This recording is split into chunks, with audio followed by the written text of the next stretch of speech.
आपलं स्वागत. पाहूयात आजच्या ताज्या घडामोडी. बेडकेळ येथील भोज महावीर नगर परिसरात दक्षिणेस चव्हाण बंधूंची शेती आहे. तर याच शेती क्षेत्रातील सर्वे नंबर 317-12 विलास श्रीपती चव्हाण यांची लांब अशी पट्टी असून याच पट्टीत विलास चव्हाण व त्यांची मुलं संदीप व प्रदीप चव्हाण हे नैसर्गिक पद्धतीने लसूण, शेंगा व मिरची व कोथिंबीर अशी पिके घेत आहेत.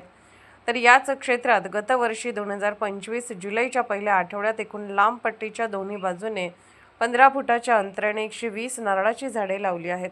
तर दोन्ही नारळाच्या झाडांच्या मध्ये पाणीपत जातीची 100 लिंबाची झाडे लावली आहेत. तर सध्या या लिंबाच्या झाडांना भरपूर असे लिंबू लागण्यास सुरुवात झाली आहे.